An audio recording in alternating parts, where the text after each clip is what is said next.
স্বপ্নপূরণ আর পাহাড়ের নৈসর্গিক সৌন্দর্যকে উপলব্ধি করার অদম্য বাসনা নিয়ে মাত্র দুদিনের প্ল্যানে বেরিয়ে পড়েছিলাম শিলিগুড়ির উদ্দেশ্যে। আর যেহেতু সময় হাতে খুবই কম, মাত্র দুদিনের প্ল্যান, তাই ট্রেনের টিকিটের কথা আর ভাবলামই না, বুক করে নিলাম বাস আর পৌঁছে গেলাম শিলিগুড়ি। হ্যালো বন্ধুরা, আমরা পৌঁছে গেছি শিলিগুড়ি বাস স্ট্যান্ড। আজকে 24 ডিসেম্বর, ঘড়িতে ঠিক বাজে 7:20। আমরা 6:30 নেমে গেছি। আমরা অ্যাকচুয়ালি বাসে এসেছি, ট্রেনের টিকিট লাস্ট মোমেন্টে আর পাইনি, তো আমরা লোকনাথ বাস সার্ভিস নিয়েছিলাম। তো বাসে পৌঁছে গেছি শিলিগুড়ি, আর কোথায় যাচ্ছি, কিভাবে যাচ্ছি, সবটা নিয়ে তোমাদের সাথে আসছি। চলো। বাসে চেপে শিলিগুড়ি যাত্রা এই নিয়ে আমার দ্বিতীয়বার, তবে পূর্ব অভিজ্ঞতা থেকে বলতে পারি ট্রেনের থেকে বাস যাত্রাটি আমার বেশি স্বাচ্ছন্দ্যকর বলে মনে হয়েছে। ভাড়াটি যদিও বেশি, এক্ষেত্রে আমাদের Esplanade to Kolkata per head ভাড়া পড়েছে 1500 টাকা, অনেক ক্ষেত্রে আবার 2000 কিংবা 2200 পড়ে যাচ্ছে। আমরা নিয়েছিলাম সেমি স্লিপার সিট, যদি স্লিপার নেওয়া হয় সেক্ষেত্রে ভাড়া কিন্তু আরো খানিকটা বেশি। যদি বেশ কিছুদিন আগে থাকতে টিকিটটি কাটা যায় তাহলে কিন্তু 1200 টাকাতেও সেমি স্লিপার সিট পাওয়া যেতে পারে। এই দেখো, তোমাদের সাথে গল্প করতে করতে কখন যে মিরিক পৌঁছে গেলাম তা বুঝতেই পারলাম না। যাই হোক, মিরিক যখন পৌঁছে গেছি, মিরিক লেকটা একবার নিজের চোখে দেখবো না তা কি কখনো হয়? তাই ড্রাইভার দাদাকে ম্যানেজ করে 5 মিনিটের জন্য নেমে পড়লাম গাড়ি থেকে। তো বন্ধুরা, আমরা রওনা তো দিয়ে দিয়েছি, আর কোথায় যাচ্ছি তোমাদের বলে দিই। সান্দাকফু আমাদের ড্রিম ডেস্টিনেশন।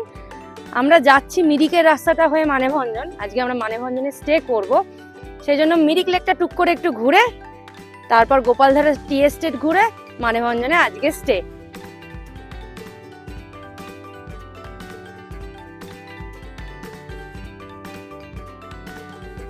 মিরিক লেকটা আমাদের বহুবার ঘোরা, প্রতিবারই এসে একবার ঢু মেরে যাই এখানে, তাই জন্য আজকে আর আমরা বোটিং বা অন্য কিছু করছি না। আমরা একটুখানি ঘুরে, চটপট খিদেও পেয়ে গেছে, লাঞ্চটাও সারতে হবে, সেজন্য আমরা চটপট একটু ঘুরে নিচ্ছি। ঘুরে লাঞ্চ করে আজকে মানেভঞ্জন ঢুকবো, আর আজকে একটু মানেভঞ্জনে স্টে করছি আমরা। কালকে সকালবেলা আমরা রওনা দিচ্ছি চিত্রে হয়ে, আমরা থাকবো কালকে কালীপোখরি। গোপালধারা টি এস্টেটের সামনে এই হ্যাংপিম রেস্টুরেন্ট থেকে আমরা লাঞ্চটা সেরে ফেললাম। লাঞ্চ সেরেই ঝটপট গাড়িতে উঠে বসলাম, কারণ আমরা শিলিগুড়ি থেকে রওনা দিতেই অনেকটা দেরি করে ফেলেছিলাম। যাই হোক, পৌঁছে গেলাম মানেভঞ্জন, বাজে প্রায় 4টে। মানেভঞ্জনে আমরা যে হোমস্টেতে ছিলাম তার নাম ড্রুক হোমস্টে। এই হোমস্টের সমস্ত ডিটেলস আমি ডেসক্রিপশন বক্সে শেয়ার করে দেবো। তোমরা যদি মানেভঞ্জন হয়ে সান্দাকফু যেতে চাও বা মানেভঞ্জনে স্টে করতে চাও তাহলে কিন্তু এই হোমস্টেতে থাকতেই পারো। এখানকার ব্যবহার, আতিথেয়তা, ঘর, খাওয়া দাওয়া সবই কিন্তু আমার বেশ পছন্দ হয়েছে।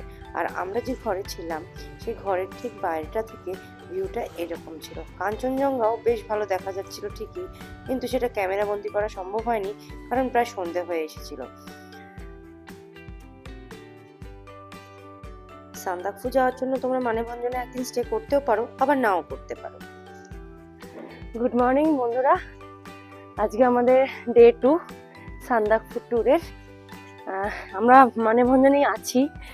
আমরা একটু বেলার দিকে আজকে বেরোবো, তার জন্য সকাল সকাল ঘুমও ভেঙে গেছে। পাহাড়ে আসলে না সকালে ঘুমটা ভেঙে যায় ওই উত্তেজনায়, তো ঘুম ভেঙে গেছে। আমরা সেই জন্য একটু রেডি হয়ে ফ্রেশ ট্রেশ হয়ে, ব্রেকফাস্ট দিতে একটু দেরি, সেই জন্য আমরা দুজনে মিলে একটু হাঁটতে বেরিয়েছি। শুনছি সামনে একটা মনেস্ট্রি আছে, দেখা যাক মনেস্ট্রি অবধি পৌঁছতে পারি কিনা। পৌঁছতে পারলে তোমাদের দেখাচ্ছি। মনেস্ট্রির সন্ধান পেয়ে গেছি, লোককে জিজ্ঞেস করে করে আশেপাশে সবাইকে একটু জিজ্ঞেস করলাম। তো আমরা উঠছি উপরে, জানি না কতটা উপরে উঠতে হবে, তো দেখা যাক, যাই। আর তোমাদের বলে রাখি, আমরা টোটাল 23 জন যাচ্ছি আজকে। কিছু লোক আজকেও আসবে, সবাই এলে আমরা গাড়ি ছাড়বো। আর কাদের সাথে যাচ্ছি সেটা লাস্টে বলবো। চলো যাওয়া যাক। অনেকগুলো সিঁড়ি মনে হচ্ছে, ঠান্ডাটাও বেশ জমাটি।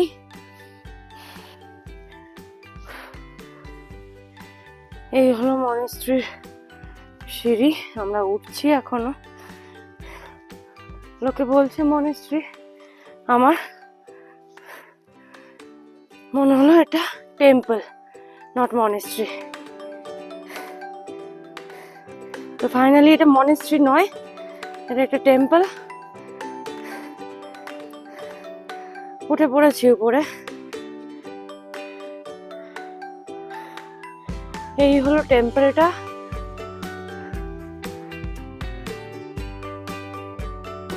আর এখান থেকে খুব সুন্দর একটা ভিউ তোমাদেরকে দেখাই। এই হলো ভিউ, অসাধারণ। পাহাড়ে আসলে যেদিকেই তাকানো যাক না কেন সেদিকটাই সুন্দর। ফাইনালি বন্ধুরা, এটা মনেস্ট্রি নয়, যেটাকে আমরা মনেস্ট্রি বলে ভুল করছিলাম সেটা আসলে মনেস্ট্রি নয়, এটা একটা টেম্পল। খুব সরি, তোমাদের একটা রং ইনফরমেশন দিতে যাচ্ছিলাম আর কি। তো মনেস্ট্রিটা নয়, এটা একটা টেম্পল। এই হলো মন্দিরের ভেতরটা। একটি শিবলিঙ্গ আছে, তার পেছনে আরো কিছু ঠাকুরের মূর্তি।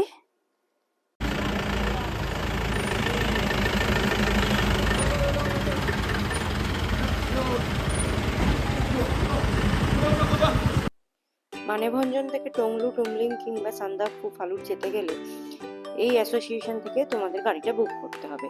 আর সমস্ত কিছু এবং পুলিশ পারমিশন এসবের জন্য তোমরা সঙ্গে রাখবে 4 কপি ফটো, 4 কপি আই কার্ডের জেরক্স এবং অরিজিনাল হলো সঙ্গে রাখবে। ফর্ম ফিল আপও করতে হবে এখানে। তোমাদের সুবিধার্থে মানেভঞ্জন থেকে সান্দাকফু অথবা টংলিং কিংবা ফালুটের গাড়ির যে ভাড়ার চার্জ সেটা কিন্তু আমি শেয়ার করলাম, সেটা তোমরা দেখে নিও। ভীষণ সরি, কেন কি আমি তোমাদেরকে হোমস্টের ভেতরের রুমের ভিডিওগুলো দেখাতে পারিনি। কিন্তু আসলে আমরা কালকে ভীষণ টায়ার্ড ছিলাম আর একদম ঝটপট ঢুকে পড়েছি, আর ঘরটা ভীষণ এলোমেলো করে ফেলেছিলাম। কিন্তু হোমস্টের প্রতিটা রুম ভীষণ ভালো, খাওয়ার দাওয়ার অসাম, ভীষণ ভালো, গরম গরম সার্ভ করছিল। এখানে যে ওনার আছেন ওনারাও ব্যবহার ভীষণ ভালো। তো তোমরা আসতেই পারো ধ্রুব হোমস্টে। যদি একা কেউ আসো, ইন্ডিভিজুয়ালি কোনো গ্রুপ ছাড়াও, তারাও এখানে এসে কিন্তু থাকতেই পারো। আমি সমস্ত নাম্বার, কন্ট্যাক্ট নাম্বার তোমাদের ডেসক্রিপশন বক্সে শেয়ার করে দেবো। হাতে সময় কম থাকলে মানেভঞ্জনে এই স্টেটা তোমরা নাই করতে পারো। ডিরেক্ট শিলিগুড়ি থেকে মানেভঞ্জন এসে গাড়ি বুক করে তোমরা চলে যেতে পারো সান্দাকফুর উদ্দেশ্যে। কিন্তু এক্ষেত্রে একটা কথা মাথায় রাখতে হবে, দুপুর 2টোর পর কিন্তু এখানে কোনো গাড়ি বুকিং হয় না। সুতরাং যতটা সম্ভব তাড়াতাড়ি কিন্তু মানেভঞ্জনে তোমাদের চলে আসতে হবে। আমরা যেহেতু অনেকটাই দেরি করে ফেলেছিলাম, তাই মানেভঞ্জনের স্টেটা আমাদের করতে হচ্ছে। আনফর্চুনেটলি আমাদের বড্ড দেরি হয়ে গেছে রওনা দিতে। এখন অলরেডি 3:15 বাজে, আমরা রওনা দিয়ে দিয়েছি। আমরা চিত্রেতে এসেছি, মানেভঞ্জন থেকে 3 কিলোমিটার দূরে। আমরা চিত্রেতে একটা হল্ট নিচ্ছি, এখানে হয়তো আমরা লাঞ্চটাও সারবো। প্রচন্ড ঠান্ডা আর রোদটাও পড়ে গেছে, বেশ মজা হচ্ছে, দেখা যাক। কিন্তু সন্ধে হয়ে যাবে পৌঁছতে, আমাদের আনন্দটা অনেকটা মাটি হয়ে গেছে, সবাই ভীষণ রেগে রয়েছে। টোটাল 4টে বুলেরও এসছে আমাদের সাথে। তো চলো দেখা যাক। বাইরে কিচ্ছু দেখা যাচ্ছে না, পুরো কুয়াশায় একদম ঢেকে গেছে, কোনো ভিউ নেই আজকের দিনের জন্য। এই ছিল চিত্রের ভিউ। তবে ভিউ আমরা সেরকম কিছুই পাইনি, কারণ অনেকটাই দেরি করে ফেলেছিলাম পৌঁছতে। তবে দুঃখ করার কিছু নেই, আমরা চিত্রেতে লাস্ট দিন এসে স্টে করছি, তাই দেরি না করে আমরা বেরিয়ে পড়লাম কালপকরির উদ্দেশ্যে। তবে মাঝখানে আমরা টুমলিং এবং গৌরীবাসে কিন্তু দাঁড়াবো। টুমলিং এর ভিউটা দেখবো আর গৌরীবাসে আমরা লাঞ্চ সারবো, কারণ লাঞ্চ কিন্তু আমাদের চিত্রেতে করা হলো না। যাই হোক, গৌরীবাসে পৌঁছতে পৌঁছতে অনেকটাই সন্ধে হয়ে যাবে হয়তো, করার কিছু নেই, ওখানে গিয়ে লাঞ্চটা সারতে হবে। এখন পাহাড়ে সৌন্দর্য উপভোগ করতে করতে এঁকে বেঁকে এগিয়ে চললাম।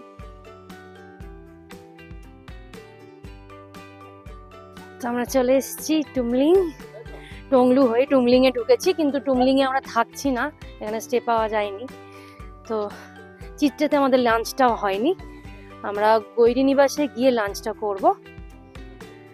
তার আগে টুমলিং এ একটু ড্রাইভার দাদাকে বললাম আমাদেরকে একটুখানি 5টা মিনিট টাইম দাও, আমরা একটু ফটো তুলে নিই আর তোমাদেরকেও একটু দেখিয়ে দিই।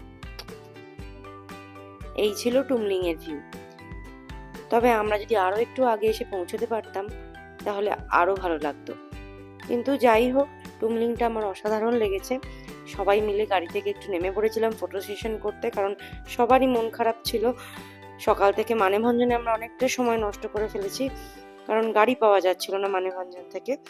টুমলিং বা ডংলুতে এসে কিন্তু তোমরা স্টেও করতে পারো, মানে আমরা যেটা মানেভঞ্জনে ছিলাম তোমরা কিন্তু টুমলিংয়ে এসে স্টে করতে পারো, বেশ কয়েকটা হোমস্টে রয়েছে।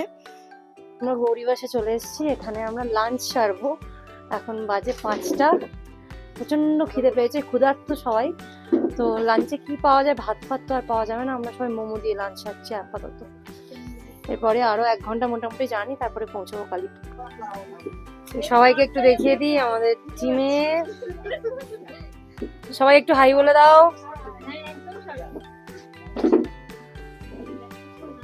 দেবারতী, প্রীতম, হাই বলে দাও।